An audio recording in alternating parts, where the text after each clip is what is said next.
Pink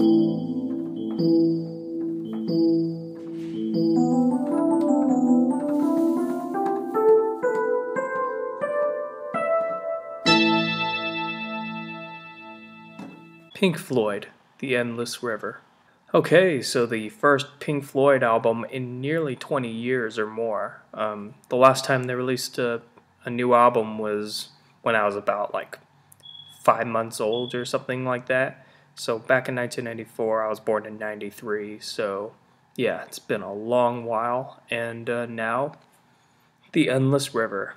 In fact, you can't really call this like an album of entirely new material, save for like a few moments here and there. Like even though it has a bit more of a modern style production, given that's 2014, this album was actually being recorded around the time that the Division Bell was first being put out. Basically, with all the instrumental jams and stuff that they worked on during that time, they basically used those to make this whole album right here. In fact, like I just said a few moments ago, this album is almost entirely instrumental based, so that might turn some people off expecting to hear David Gilmour sing, or perhaps in the very, very, very, very, very, very, very small chance that Roger Waters would come back, which is highly, highly unlikely. Well, obviously he's not on here, but there's only a few moments on this entire album where they actually do have vocals. Talkin' Hawkin', of course, references the fact that Stephen Hawking himself, who's another Cambridge native, or at least he teaches at Cambridge University. Of course, Pink Floyd was formed in Cambridge. They got him to be on this album. I think I might be, correct me if I'm wrong, but I believe Stephen Hawking was also on the Division Bell as well. So perhaps they might be taking an older recording, or maybe this is just entirely new. I have no idea. I haven't looked back at the Division Bell yet, but I may have to go over that to see if I'm right. But correct me if I'm wrong, of course. And also the only song with actual melodic vocals and Stephen Hawking talks through a computer is the last one, Louder Than Words. And yep, I was right about the Stephen Hawking being on Division Bell. I just looked it up. Keep Talking, Talking Hawking. So it's pretty much a reprise of that. So yeah, other than like the occasional backing vocals and choirs every now and then, really the only two songs with lyrics on here are Talkin' Hawking and Louder Than Words, which is the last song. Everything else, completely instrumental. And I personally don't mind that at all. In fact, I enjoy this album style for what it is. It lets the music speak for itself. The music being louder than words, as the last song seems to allude to. So, for what this album is, I enjoy this instrumental style for what it is, because I enjoy what the music has to offer. The music itself is, of course, nice and soulful, as always, in the traditional Pink Floyd way. David Gilmour, of course, needs no introduction. Richard Wright, may he rest in peace, delivers some of the most beautiful keyboard work I've ever heard him deliver, really. Him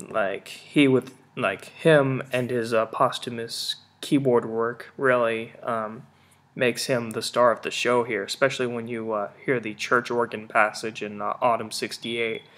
It's definitely one of my favorite moments on the entire album, especially like it being sandwiched in between the the Allen's Y duo. I think just the Allen's Y duo with the the Autumn '68 interlude being sandwiched in there. I think that's my favorite moment in the album, or at least one of my favorite moments, definitely.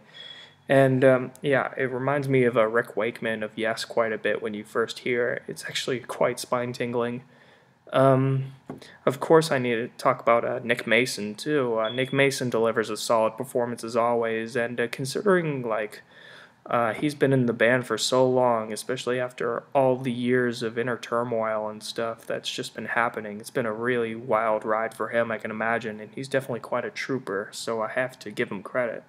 The music style is pretty interesting. It's like part new age music, like in the way that it's pretty ambient, very keyboard heavy. Think like David Arkenstone, and you'll get an idea of what I'm referring to. And also part like nostalgic, looking back at what's made Pink Floyd Pink Floyd. There's moments in here that remind me of Shine On You Crazy Diamond from Wish You Were Here. There's moments that remind me of something that you would hear off the wall. There's moments that remind me of Dark Side of the Moon, etc. There's, of course, since it was being recorded at the time of the Division Bell, there's lots of moments on here that remind me of like their last couple of releases, like A Momentary Lapse of Reason and The Division Bell. Like obviously, since like I just said, they were recorded basically at about the same time. It's actually rather interesting just how this album was assembled. It was kind of like, it's basically like a very nice and classy and smooth sort of Frankenstein's monster. It's not ugly sounding or anything like that. It's just like when they were recording like their instrumental jams, they basically just like gathered all those jams together and just pieced them together to make this album that you have right here. This record really is meant to be listened to as a whole, because a lot of these instrumentals, a lot of these jams are about a minute to about a minute and a half or so, which kind of reminds me of Porcupine Tree's The Incident, like their last album. And I know Steven Wilson's just like looking at me right now. If he's watching this review, he's probably just giving me like a face palm, because he really does not like being compared to other bands, because he wants to be like, you know, Steven Wilson, Porcupine Tree. Not like, oh, this sounds like that, this sounds like this sounds like blah, blah, blah, blah. I can understand where he's coming from there, even though I'd consider it a compliment if I'm compared to a legend like Pink Floyd, but that's just me. I'm really sidetracking here.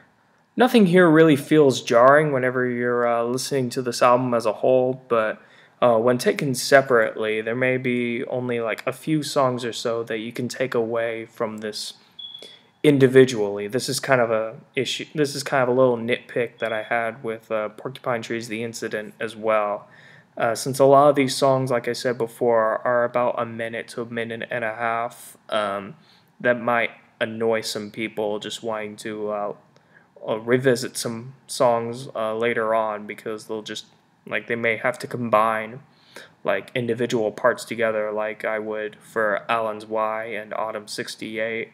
I think those would work better when they're combined, just as they are on the album. But just listening to like one little piece on its own just really would not make any sense, and it wouldn't really go anywhere. It'd just be kind of like, what? But just for like those people who have to be on the go and they have this album on their MP3 player and they just want to revisit certain parts, it probably would be a bit of a nitpick issue. But just as a whole, it's totally fine, totally solid. I enjoy it, definitely. Overall, I'd give it an 8.25 out of 10. Not necessarily going to top albums like Animals, Wish You Were Here, or my personal favorite, The Wall, but just as a final send-off to Pink Floyd, and as a tribute to Roger Waters, since I know this was dedicated to him, this is certainly a very fine album, and yeah, I think it's really nice. This is definitely a great testimony to what makes Pink Floyd the legends that they are. I definitely recommend this album, and yeah, I have nothing else to say. Thank you very much for watching. I'll see ya.